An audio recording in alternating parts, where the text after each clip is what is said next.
Welcome back to A Celtic State of Mind. I'm Paul John Dykes, and on this Wednesday afternoon, just before Christmas kicks in, I am joined by Patrick McGilp and the one and only John Yogi Hughes. How are you guys? Very good, mate. Very good. Still Just perfecting my Santa look. Yeah. Oh, listen. I've got the figure, I just need the costume. Yeah, you've got the beard. You've got the beard. I've told you my Santa story, but then Celtic booed Santa. I don't know if it was connected to the fact that the one that I introduced my wee guy to was definitely a Rangers fan. Listen, talking to Rangers fans, Patrick, we have an update. And listen, it's always a situation where we will go in where we need to criticise any kind of facet of the club. But it's great that they're sticking to their stance on this ticket allocation. It's interesting how the narrative has been skewed over the piece, though, isn't it? Yeah, I found that quite strange. There's been a lot of sort of mixed reactions, and I think it's important to remember how this started and why Celtic are doing what they're doing at the moment. I mean, this started because Edward scored a brilliant winner at Ibrox about 5.5 years ago, and they couldn't take it. So they reduced us to, I think it was 900 or 800 at the time. Over time, obviously, we lost a few games at Ibrox. We had reduced allocation. Then there was a COVID season, but then under Ange, there was a resurgence. Celtic were back, winning everything, and as much as those 800 fans might have enjoyed themselves, Declan was one of them. It isn't safe in that wee corner at Ibrox. I don't think it ever has been, because you're penned in. There's no nets or anything. Coins, bottles, anything can be thrown at you. So quite rightly, the club refused tickets in September and have therefore denied Rangers any tickets for this game in a week and a half, which I think is totally fair. And obviously, how we move forward, I think Rangers have sold those season tickets in the Broom loan, so I don't think we can ever get back to that 7,000. But as we've seen with Feyenoord at Celtic Park last week, and teams that go to Ibrox in Europe, there is that. I think it's something like 3,500. That if both clubs wanted to, we could get back to that. I think the TV companies are probably wanting that. It's probably in the best interests of the game. Obviously, there's a health and safety aspect to that. If they're not safe with 3,500, then I wouldn't bother going for it. But it looks like that's the only long-term solution, or else we're going to end up with no fans at Glasgow derbies. This is a big thing, John, because if you allow the narrative just to run the way it's going, it's the same old story, isn't it? Everybody just says, two cheeks of the same backside and all this kind of stuff, and they throw you into the mix. But the history will tell you, as Patrick quite rightly said, that the ball started rolling on the other side of Glasgow. Celtic reacted to that, and I remember it was at a time, I think, when the communication maybe between the club and certainly the kind of fan media channels was slightly better, in that they would maybe inform you from time to time around the thinking behind the decisions. And I remember at that particular time, just before the press announcement came out, that they made it pretty clear to us, and I'm guessing every other fan media platform, that it was due to two things. It was fan safety and the fan experience. Now, we've had, as Patrick says, people penned into that wee area at Ibrox. And you know what? There's going to be enough Celtic fans who would go ahead and get their ticket and go and stand there. But it was the issues with safety, John. And we've seen the issues with the safety to fans.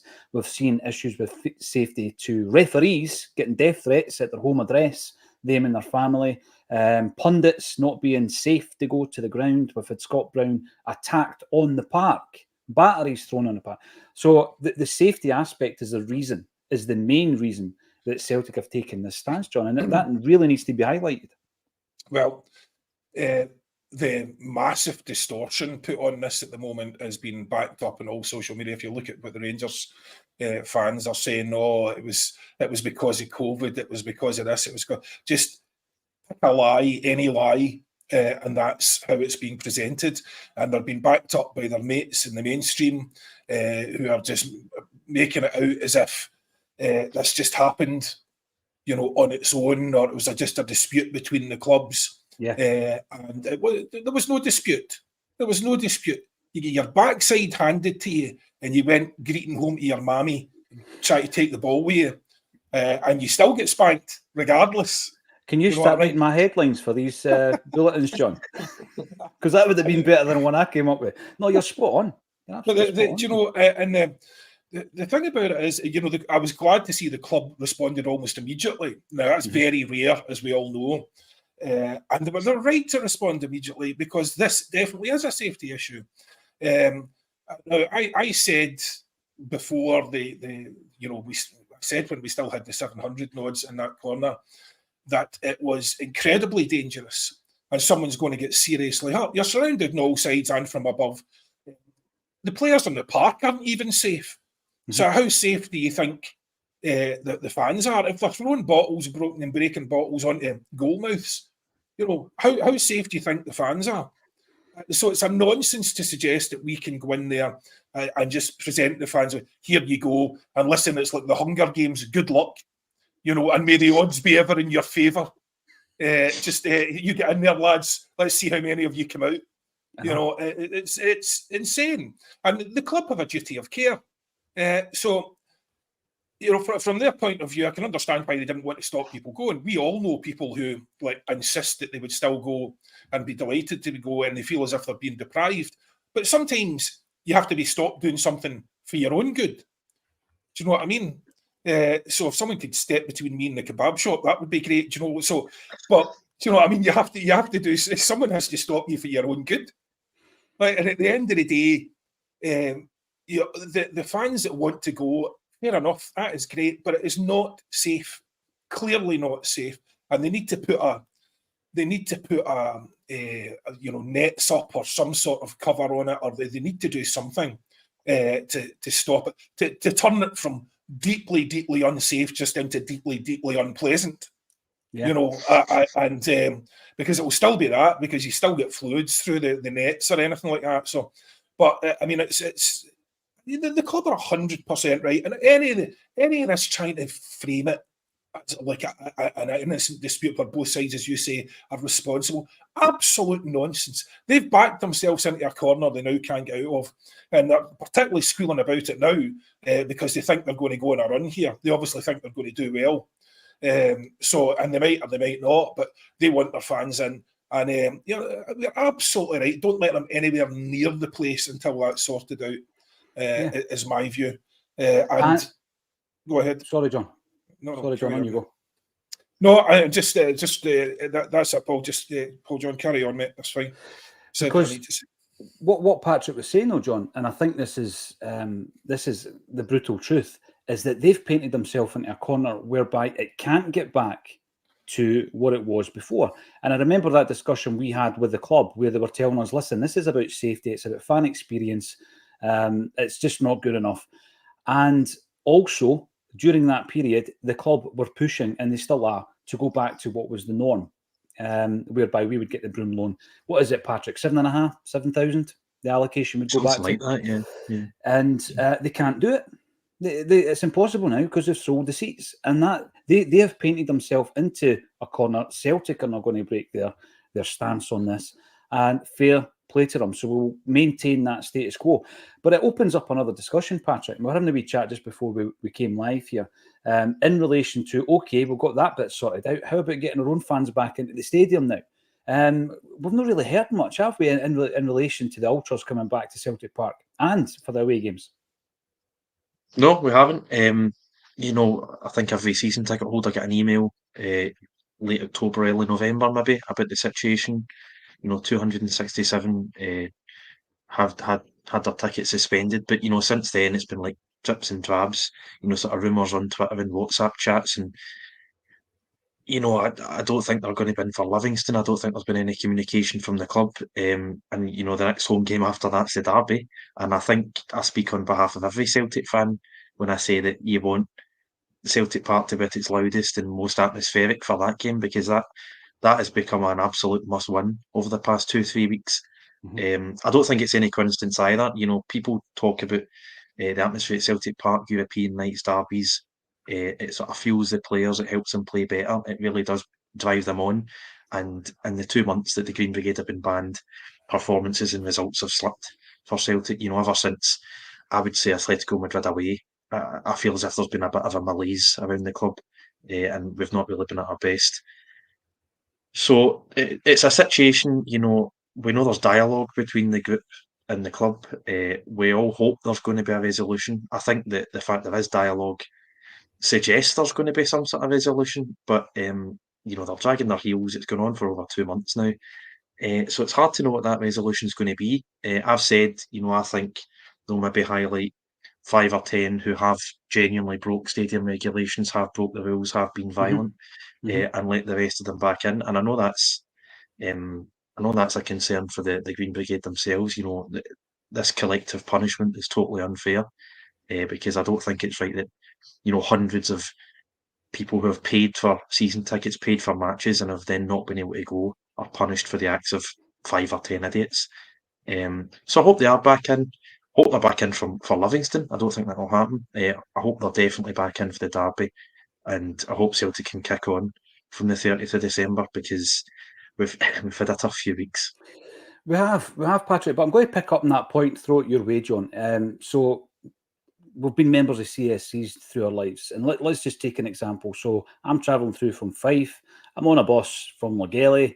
I'm a member of the CSC, and I act inappropriately again in the stadium, right? Surely my CSC don't get banned. Yeah. Because, that's what they've done. They've collectively banned everybody who has their ticket registered as part of the CSC. And that's exactly what they've done. Well, we spoke about collective punishment a number of weeks ago, when collective punishment was very much in the news for different reasons. And it is similarly unjust, to be punished. It's like the teacher, isn't it? Basically saying who did that, and then no one owns up, so the whole class gets punished. It wasn't fair then, it's not fair now. If you have evidence of people doing something, then do something about it. If you have evidence of people breaking the rules, deal with those people. You can't just say, I've got evidence that someone did something, and therefore I'm going to stop you doing this. But, that is just not the way any natural justice works. So I just don't believe it. I think what's happening here behind the scenes is, I don't think the club wants them back at all. I don't think the club had any intention of letting them back. I think they might be thinking about it now, really. I know there's been negotiations ongoing, but that could mean anything. General chit-chat. What I think, in my view, the club want them to bend the knee. The club want them to apologise. The club want to neuter them. The club want to turn them into a vanilla choir, where everything's going to be pre-approved. And somewhere maybe between what the Green Brigade want and what the club want, there might be a resolution. But I don't think so. The club hold all the power. So the Green Brigade, the Green Brigade ultimately, if the club were to say they'll be banned, the Green Brigade would be replaced somehow down the road. So and we know how much the board don't care about these sort of things. And as I said before, I've been able to be part of conversations where this has come up in the presence of board members, and I can assure you, they didn't forget the COVID season. They have no love for the Green Brigade, no love at all. And if they can get rid of them, they absolutely would do. They've been waiting to get them in the long grass. And it seemed to me an opportune time, just when they had a couple of things where they could nail them on.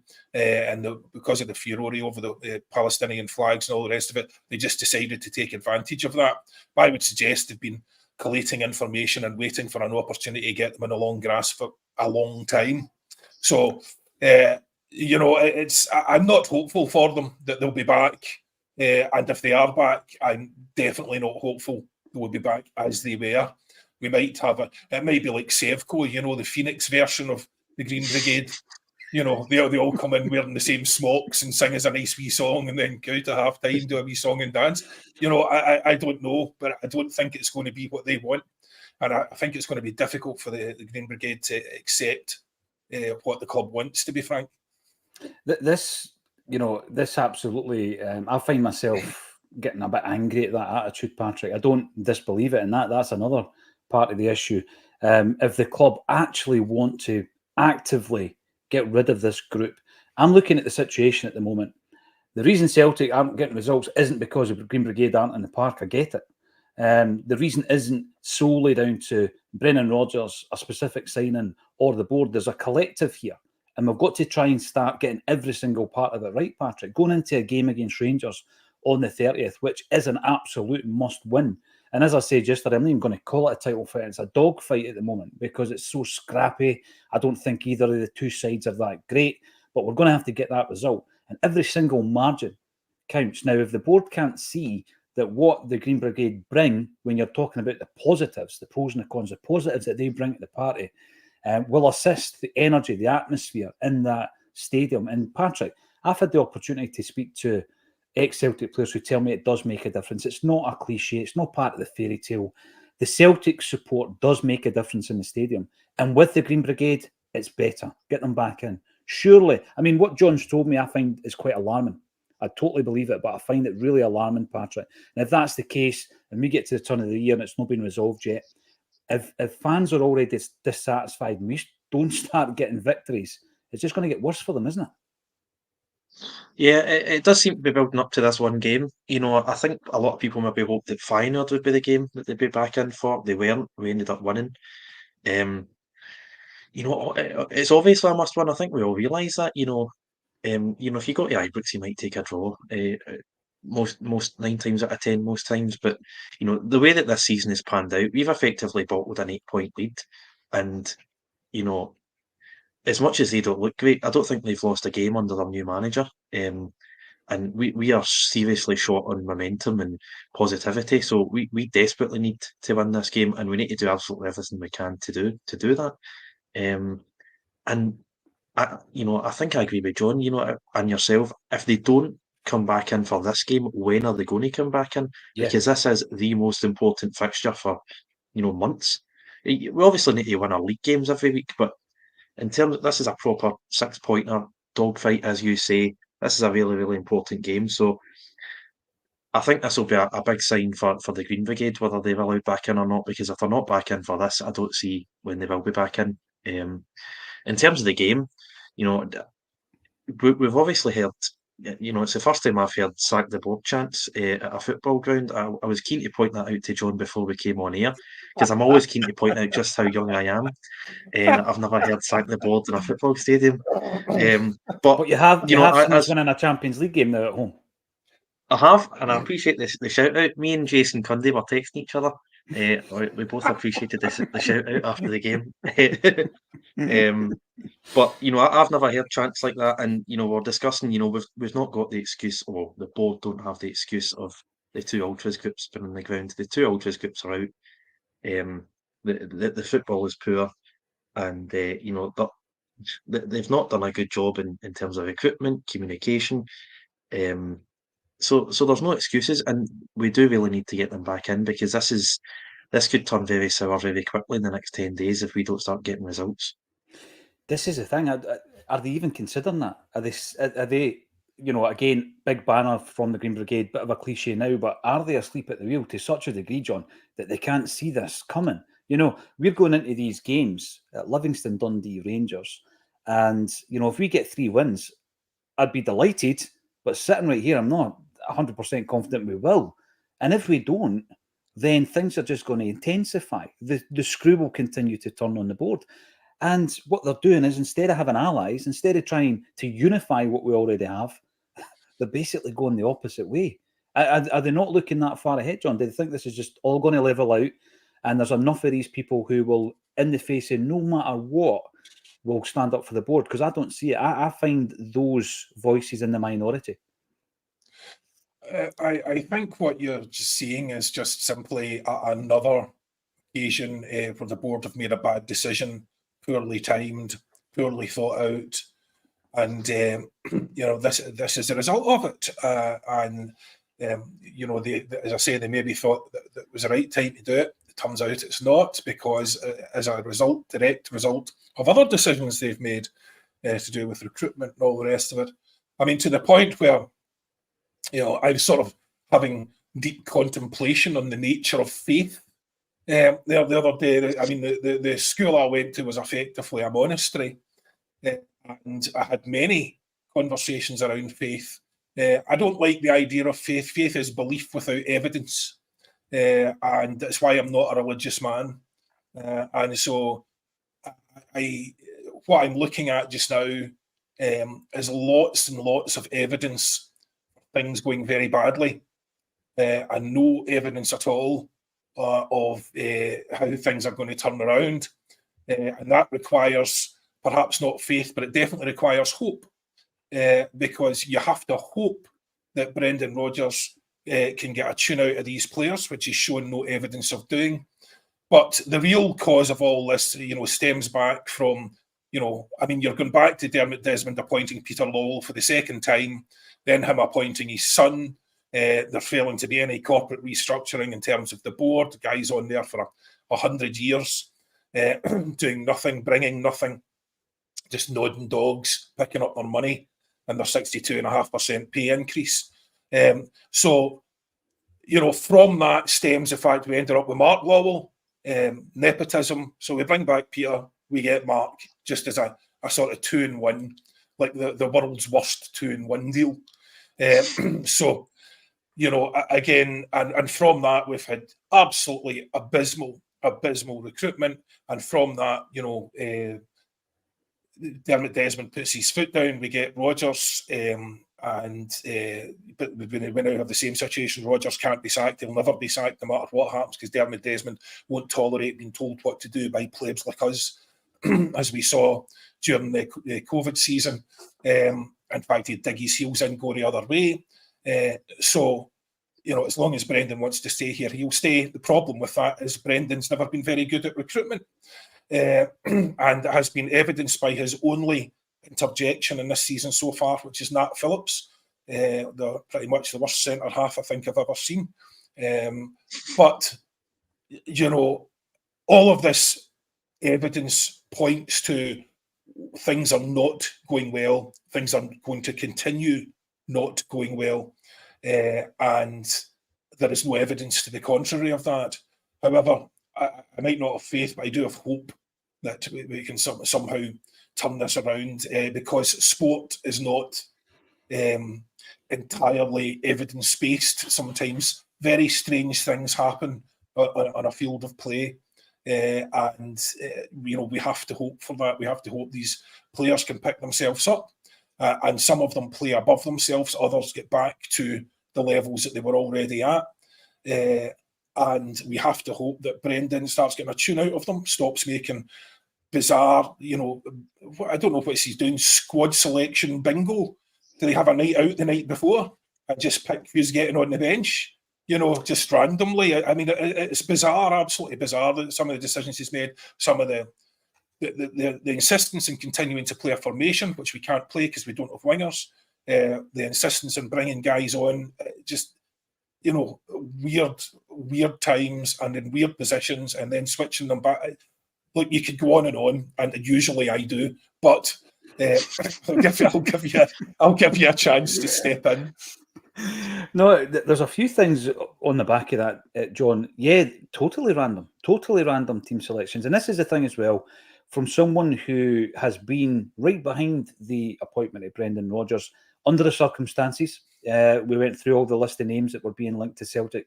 Some may have been genuine, bit of weight behind them. Others might have just been speculation. But from the names I've seen, Brendan Rodgers was the one that I wanted as a Celtic supporter.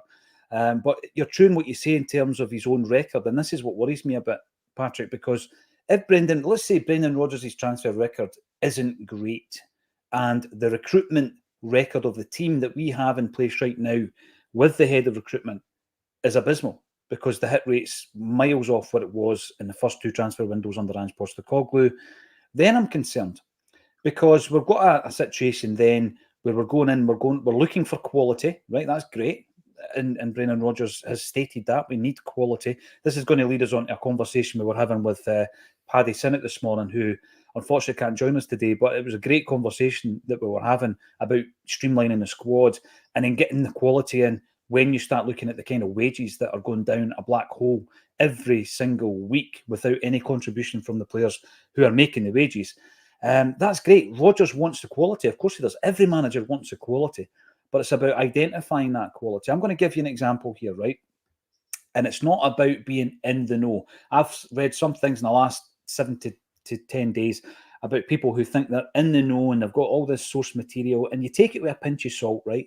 You take it with a pinch of salt because you think, how good is their source? And until I'm told directly from a source that I find credible, I don't really believe it. And it's no disrespect to anybody who gets the information. Some people get info, they just want to put it out there because it's about sharing that and getting the traction and all that kind of stuff. But when it comes down to players, recruitment, scouting, I'm dead interested in it. And I told the story yesterday about Mjällby and Lennon going to watch Van Dijk and the whole process. Quite surprised in the process, actually, back then. I just thought it was a case of them being presented with players. But how wrong was I? Got it from the horse's mouth. But going back to Brendan Rodgers' first time at the club, and I've spoken to the person who was responsible for scouting Jack Hendry. Jack Hendry. We know the career progression of Jack Hendry, a young kid at Celtic, ended up leaving, going to Wigan, making his name really at Dundee. And he was hitting the heights in all the scouting reports, and they're being fed back. So if you go back to the conversation I had yesterday, right, we need a centre-half, ball-playing centre-half. Here's the metrics that we need him to be good on. Okay, you got 100 players, down to 50, down to 5. Right, we're down to 5. He's out of our wage structure. He's out of our pay structure, etc., for a transfer fee. And then we're down to Jack Hendry, and he's being scouted, and we're serious about buying him. And the scouting reports are coming in. And I'll never forget this. The scouting reports, Patrick, were said to be Beckenbauer-esque. And we're talking about Jack Hendry here. So, I think Johnny Hayes was Brendan's boy.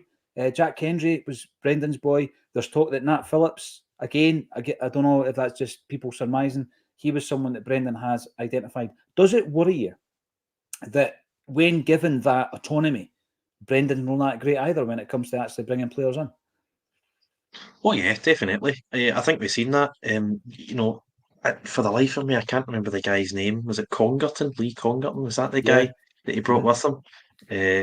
Because Nick Hammond was Lennon's guy. But Lee Congerton, I mean, his strike rate was awful. I mean, obviously it's hard to know, how many were Brendan signings, quote unquote Brendan signings, quote unquote, Celtic signings.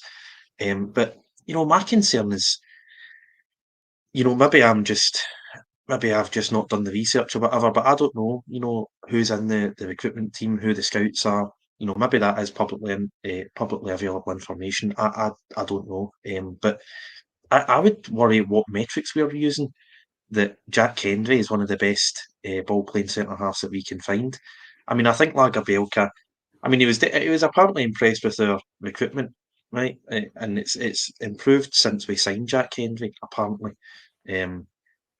But we signed Lagerbielke, and he's going to be sold in January by all accounts. I mean, he's out the door. He scores a last minute winner for the first ever Champions League win in 10 years, and he doesn't even get on the squad 3-4 days later. So it's bizarre. Mm-hmm. But no, I wouldn't trust Mark Lawwell. The guy's basically playing Football Manager. I wouldn't trust Celtic to sign players, and I really wouldn't trust Brendan because, by all accounts, Nat Phillips is Brendan's boy. Mm-hmm. And as you're saying, Jack Hendry, Johnny Hayes, guys from the first spell. I mean, his hit rate back then wasn't that good either. So that's why I think there's a lot of panic and a lot of nervousness about where we are at the moment because we desperately need 2 or 3 bits of quality in January, and we've not got faith in anyone to bring them in. And if you look back over the last 2.5 years, Andrew's first 2 windows, he signs 8 or 9 guys. A lot of them, obviously, from Japan were his guys. A lot of them probably weren't. Guys like Starfelt, guys like Jovanovic were capable of signing quality. But then beyond that, Mark Lawwell comes in, and probably Alistair Johnson's the only decent player we've signed in the last 3 windows. So it's a concern that basically the fan base trusts no one to sign a player, and yet we're in desperate need of new players. And as you say, and as Paddy Sinnott has highlighted, we've got an ever-growing list of players who you wouldn't miss. And I think it's 110 grand a week, 110.2 grand a week, Scary. and that's Scary money. it's just money being burned. It is. It absolutely. That's assuming, Paddy, that we're not paying the full amount of Phillips' wages, in which case it goes up to about 150 grand a week. which is money burned. Doesn't bear thinking about. That's what we're talking about this morning, John, and it leads us on nicely. Actually, I've been talking about playing to your strengths at the moment. When the chips are down, you're in adversity. Have a look at the core group that have done it for us in the past, right? And I've named them the guys that I think are capable of pulling us back out of the mire here. I'm going to throw Joe Hart in. Please disagree, but he's the best goalie we've got in the club. Alistair Johnston, Carter Vickers, Callum McGregor, Matt O'Reilly, Dyson Maeda. When they come back from injury, Rio Hatate, Lila Bada, Kyogo, we need to figure that out and put it right. And then your form players like Liam Scales, supplement them with some new signings in January. And then, it's at that point that every single week the momentum starts to build. You get the results, the confidence, as John was saying, lack of confidence, overconfidence. Sport is a funny beast. And I think Celtic and Brendan Rodgers really need to get back to basics on that one. But that conversation we were having this morning, John, around wages, it is scandalous. We all know that we've got a situation where the squad is far too bloated, and we're going to have to add to it because we need more quality in. So we're going to end up with 35, 36 players before we start shipping players out. And the big debate, of course, is who goes. We're all going to have our thoughts on it. Who stays, who goes, who do we punt? And that was what the discussion was this morning, John. But as you said, if you're talking 9, 10, I think my list has now got 11 on it, 11 players. And it's in the ballpark out 110 to 150 grand, depending on whether or not we're paying the full quota of Phillips' wages, which apparently it's been suggested that we are. Yeah, well, the cost of this is monumental. Far more than it was before. Because when these deals were being done, I remember saying, be careful what you wish for in terms of look at James McCarthy. And then we're giving everyone a 5-year deal. Mm-hmm. So we have guys there who, whether you want them out the door or not, if they don't want to go, you're not getting shot of them. They can just sit there and take their money. And, there's plenty of people that would, for whom the money is more important than the football. And we've seen that in football before. Was it for Chelsea, Bogard or something like that? I can't remember his name. Never played a game for them, sat and took his 100 grand a week or whatever it was. So we're in this situation now where we've recruited a whole load of guys that the manager doesn't want. He doesn't want them because he doesn't play them. They're lucky if they get on the bench. And, of the crop that we recruited, I don't know. I mean, you could argue Palmer is good enough. Good enough. Flashes. The point I made when we were discussing this the other day, is since Mark Law will come in, who has improved that team? And someone said, "Oh, Palmer has." I said, "Well, based on what? Right? Based on what he's replacing? Nobody, because he's replacing Jota. So is that an improvement? No." So whether he's relatively decent or not, he's certainly not as good as what we had. No. And as for the rest of them, they're nowhere near in some cases. And as a fan base, I think the majority of us are relatively patient. You'll give a guy a few games. A lot of the time we cry about we haven't seen enough of him and all this sort of thing. But the majority of the time, the truth is that we should be far, far more ruthless. And if you ever needed evidence of that, James Forrest, Mikey Johnson, whatever they have been able to contribute, it's not been enough to warrant them still being there. If you're ruthless about it, it's just not enough. And we have this massive squad, and we're paying, fortunes a week in wages, absolute fortunes a week, and crying about we can't afford quality. Mm-hmm. Well, you could punt at least 10 people out that squad without blinking.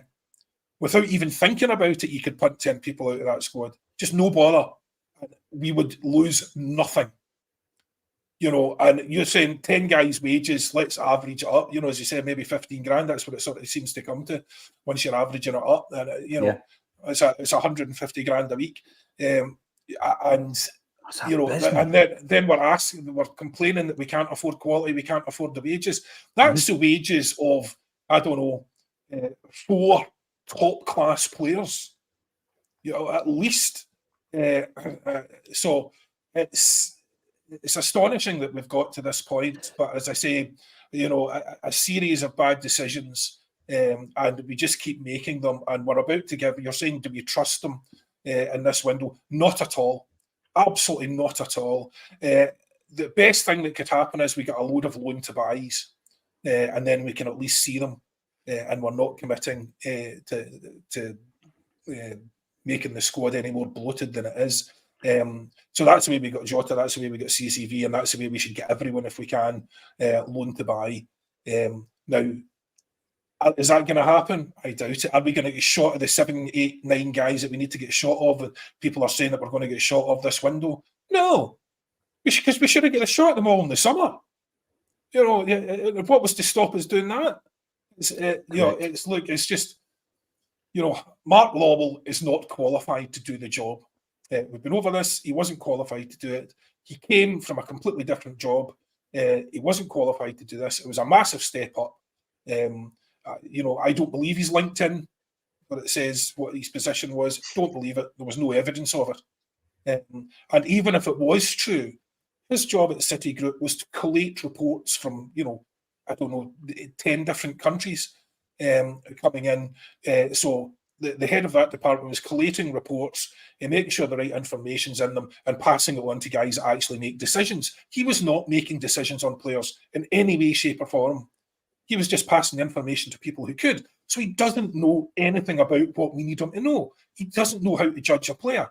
And on top of that, then we've got Brendan, who we know for a fact didn't know what our metrics were, didn't know what our benchmark was if we had one, and was complaining almost immediately. He saw Lager be out, which means he wasn't over it, which means he didn't know he was slow, even though it said clearly in the stats that he was. So he wasn't over it. So Brendan has been lazy and negligent, in my view. He's getting paid millions, and he was just too busy getting wrapped up in here comes the prodigal son, look at me. So he is absolutely as culpable for this as Mark Lawwell, because if you're coming in and you're saying there's 8 or 9 guys there, and Anish said they were all okay, and you just go, aye, that's grand then. I'm sorry, how much are you getting paid? 3.5 million quid, 50 grand a week? And you just go, aye, well, I'll take that other boy's homework and see how we go on with that. And I'll submit that as my own, and then start complaining about it when the teacher gives me an F. Absolutely shocking stuff, shocking lack of professionalism.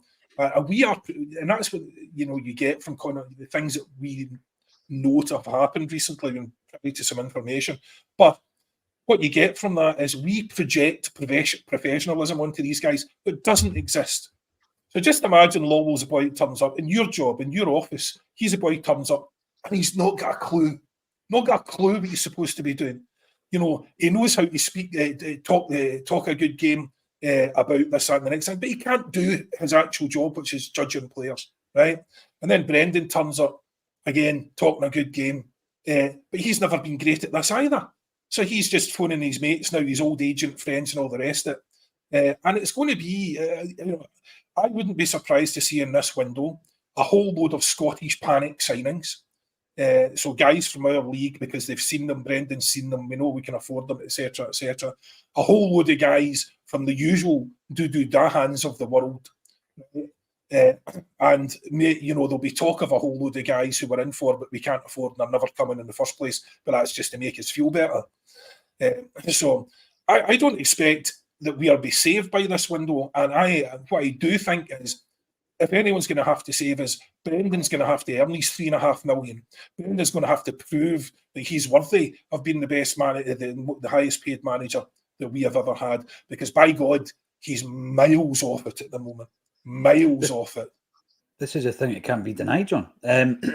My view on the squad and trimming the squad is changing. It has changed, and I'll tell you where I am right now and how much it would save a week on wages. This is astonishing. So when you're looking at this, there's no way we're going to get rid of this amount of players, because we've painted ourselves into a corner with this one. This is probably going to take 3 transfer windows to get rid of this lot. So one of them that could well be on his way is Adeguchi. He's earning around about the Awata wage, which is 7.5k a week. tremendous, tremendous if you can get it.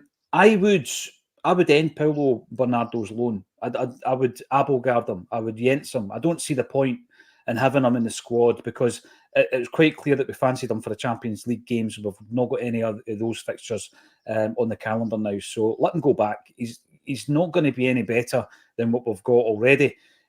Scott Bain, 7.5k. Mikey Johnson, 8k. Alexandro Bernabe was quoted as £8,000 when he was at court during the year. Yuki Kobayashi, 8,000 a week. James McCarthy, 14,000 a week. Gustav Lagerberg, 14k. Benjamin Siegrist, this is a shocker, Rooney, 15k a week for playing 2 games in 2 and a bit years. David Turnbull, 16 grand a week. And Nat Phillips, maybe 24 grand, hopefully just the 24 grand a week that we're paying, but he's on something like 60 to 65 at Liverpool. You add all that up and you have got a shocking waste of money every single week. And I've just, you're looking at the top pay grades at Celtic. Callum McGregor's up there, Cameron Carter-Vickers is up there, and rightly so. That kind of pay grade. Forrest has built himself up there over the 15 years. He's not far off. I think he's on about 18 or 19 grand a week.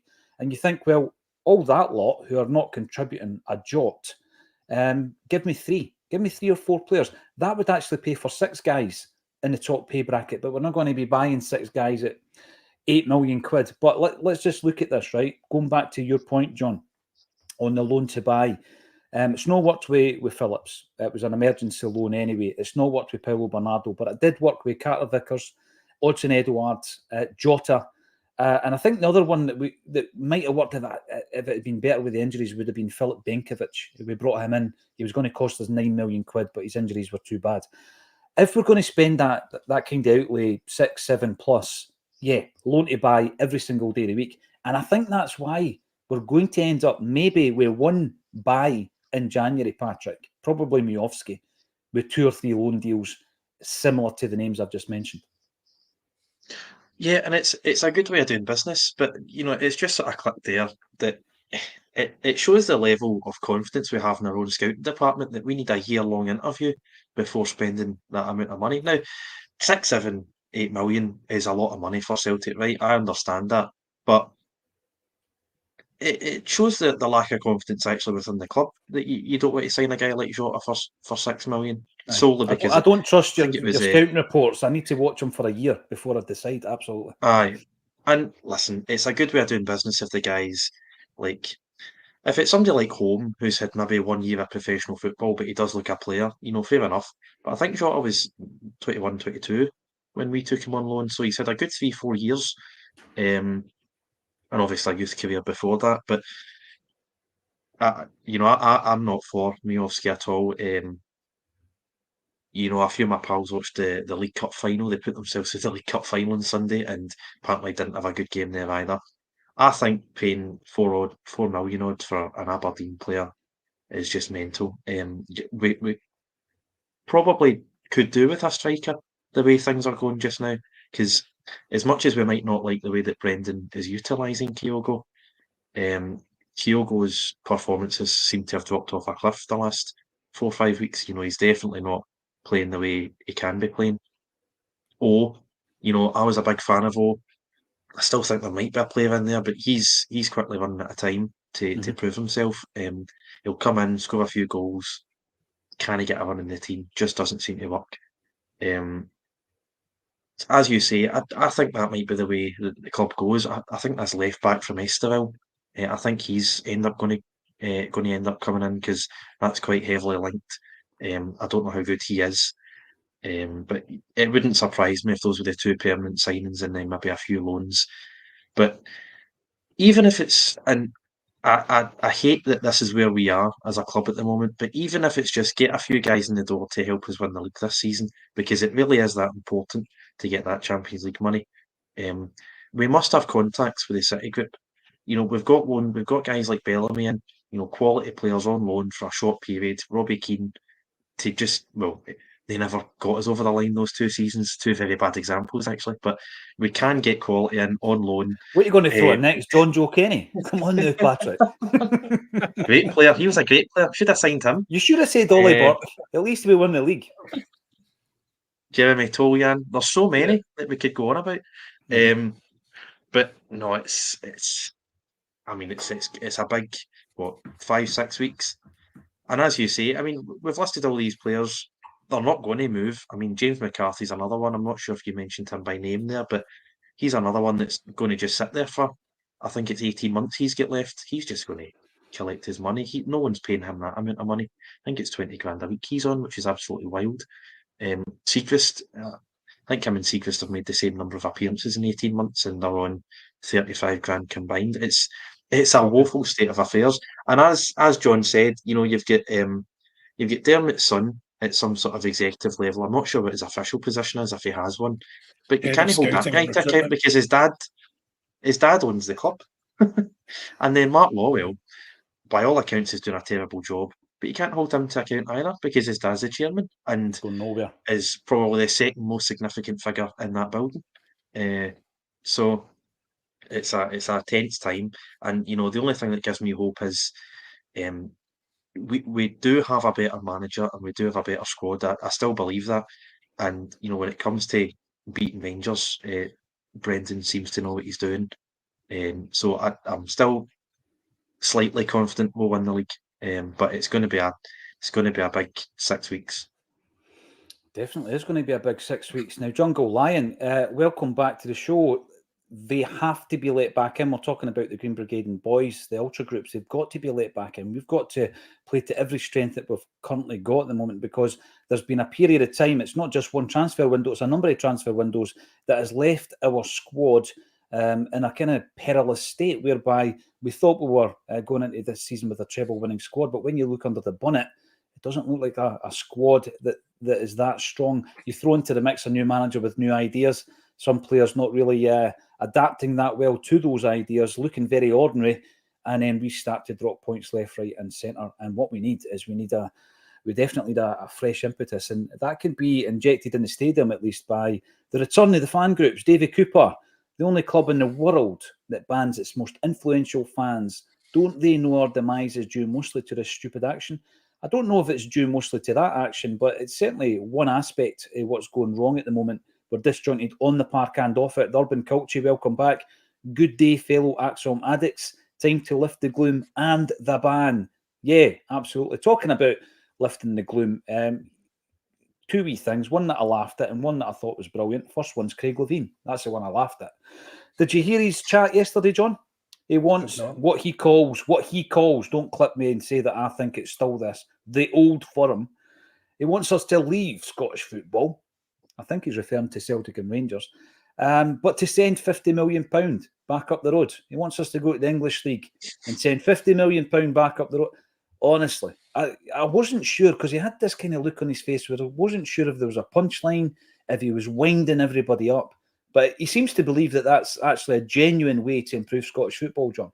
Madness. Well, and this is sometimes the veil is lifted. These guys get a lot of platforms to talk, and they talk a lot, and often they get away with it by just repeating platitudes. But then one of them thinks they've got a good idea. And as they say, what is it? When you think you've got a good idea, talk to me, or talk to someone who can tell you, shut up. So what is it they say?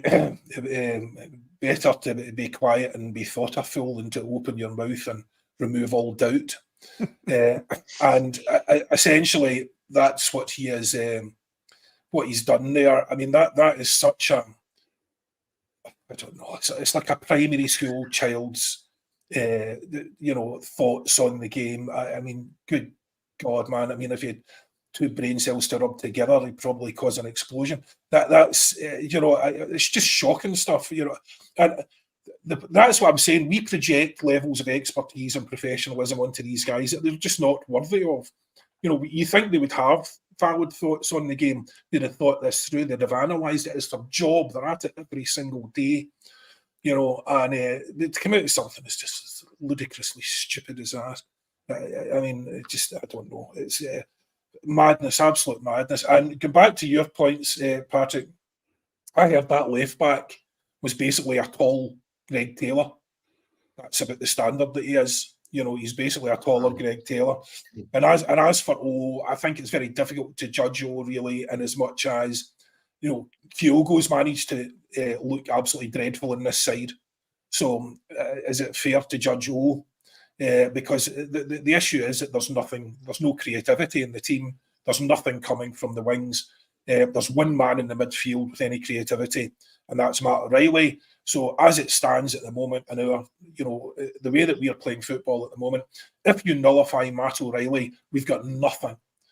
And basically we're left with our centre halves pinging balls up and down the pitch, try to go long early and try to find Kyogo, who's not the biggest guy, and then just pinging round the horseshoe, because nobody's got anything apart from O'Reilly. All you need to do is sit on him. And there's nothing to offer there. You're talking about Maeda coming back in, and Maeda wasn't effective, when he came back in there. But Maeda was never effective in these sort of games, or very, very rarely, because he's not a creative player. Again, very much like Bernardo, he was useful in Europe because he brings you a lot of energy. He secures that wing. He's unbelievably relentless. He has some wonderful qualities, but creativity is not one of them.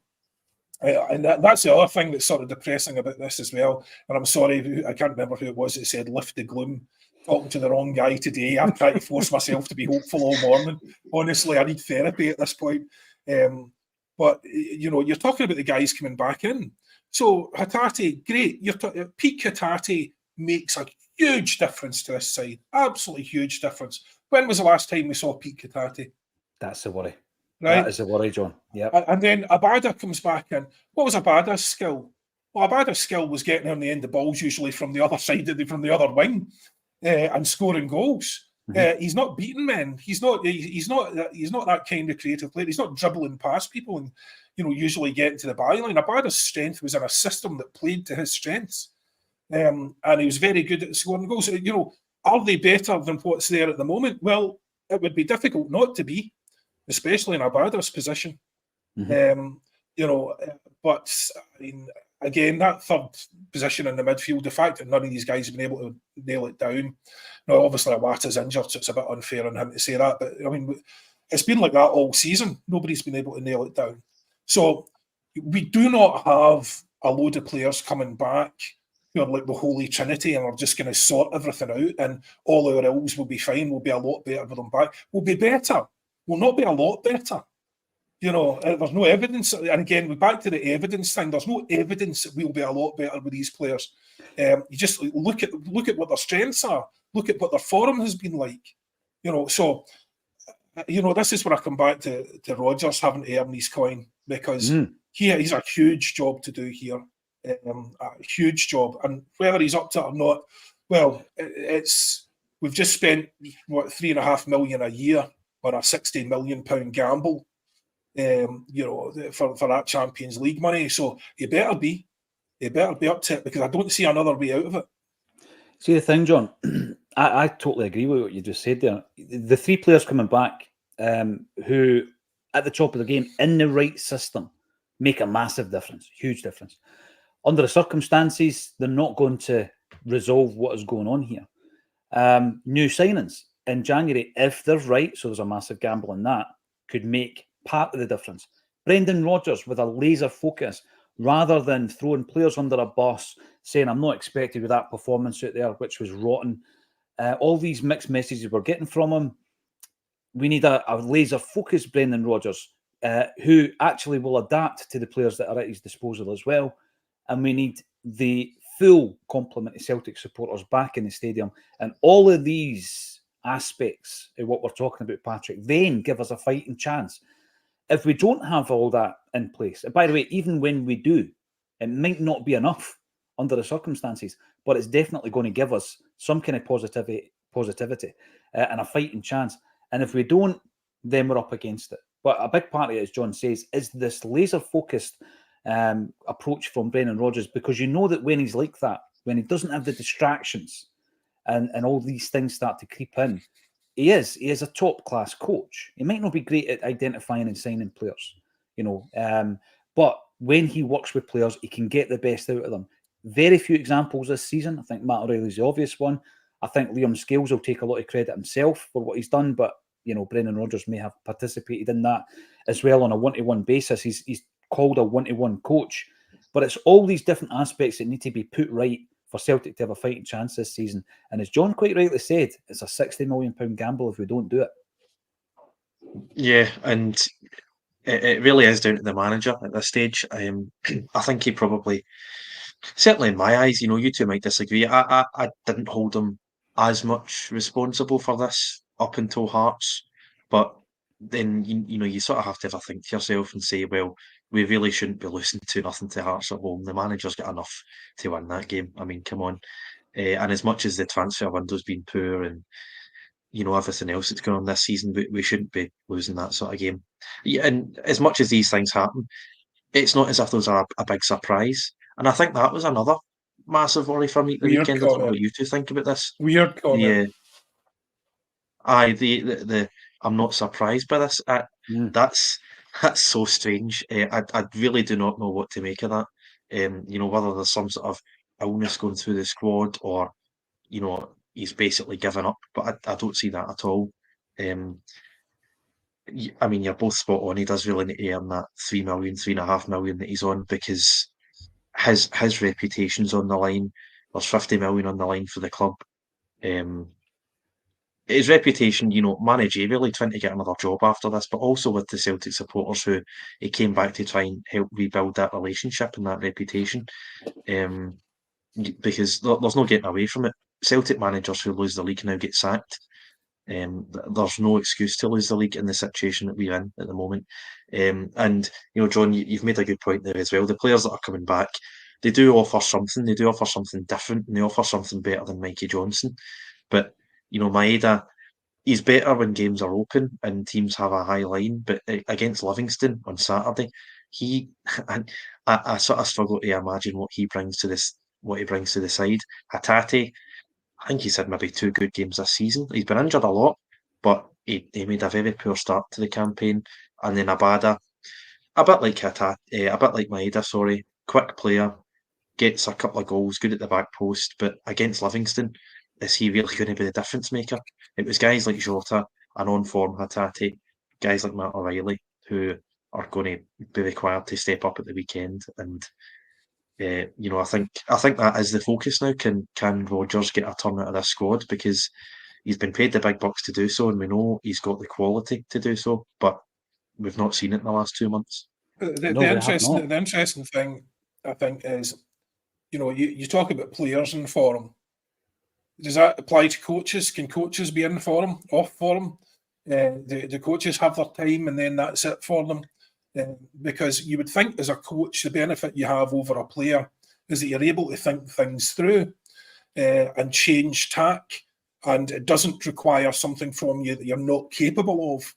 You can think it through, change tactics, all the rest of it. But maybe there is something that Brendan's not capable of, and that thing is change. Because people keep talking about how his tactics are the same and they're stale and they're all the rest of it. And there is a fair enough body of evidence for that. So the one thing he needs to do, and has needed to do all season, never mind his tactics, needed to do formation-wise, because we've got no creativity in the wings, is change formation. And he hasn't done it. He needs to change his tactics, and he hasn't done it. At what point now, is it just after the 2 losses that he's done it? Has he lost the dressing room also? Because my argument for that would be, in between bookended, between 2 horrific losses, is a Champions League game that we won. Now, what's the issue with the Champions League game? It's a short window. The Champions League game, it's where you put yourself out there. You're looking for a move or thinking about your future career. And then that being done, you come back and put in a performance that is just one of the worst performances possibly ever at Celtic Park. It was just absolutely disgraceful. So has he lost the dressing room? Is that evidence that he's lost the dressing room? But whatever it is, whether he's been unable to change despite the evidence there. So he's either unable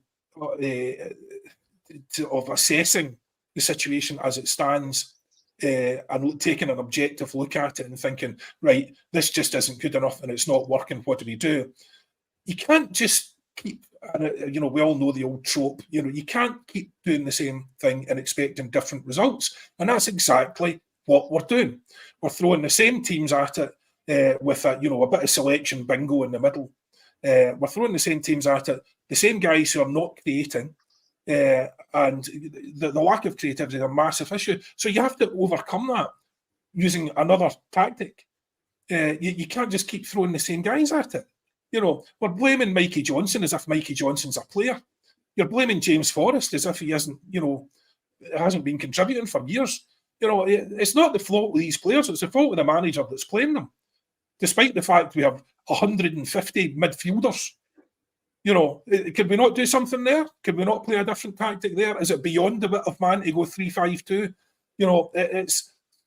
I find crying out for it, John. Crying out for it. I find it inexcusable at this stage that Brendan hasn't done anything of note. Not a thing. If someone can point out to me a significant decision he has made which has improved the season, I'd love to hear what it is, because it's there is nothing there from him as far as I can see that has made a difference to this situation in a positive way. So there's a lot of blame to go around here, but the only person I think who's going to be able to fix it is in fact Brendan, because the board's not going to change. The recruitment situation is not going to change. Brendan is the only one who can actually change this, and so he needs to buckle his ideas up, and he needs to do it immediately, because we are looking at the face of realistically the league could be basically over by the time we play Rangers, because we have been that poor. We could potentially lose to Livingston. I don't think we will, but we could certainly draw. God knows what could happen with Dundee. We're so randomly poor at different times. It could be anything by the time we get to the Rangers game. And then God knows what happens there. What team turns up? Is it going to be the Champions League team? Or is it going to be the mugs that played at Hearts? I don't know. But for all our frustrations, the only person who can do anything about it is Brendan Rodgers, and he better get it sorted quick smart. Yeah, absolutely. We're going to be covering the lead up to the next match against Livingston, and of course we will be covering that game as well. Thanks everybody for getting involved in the comment section. We are still supporting Jamie Tierney. The link is underneath this video, and it's always a pleasure on a Wednesday. Paddy Sinnott couldn't join us, but he will obviously be coming back as well. Join me tomorrow at 12:30, where I'll be joined by JP Mason. All that's left for me to say today is thank you to Patrick McGilp and John Hughes for joining me on A Celtic State of Mind.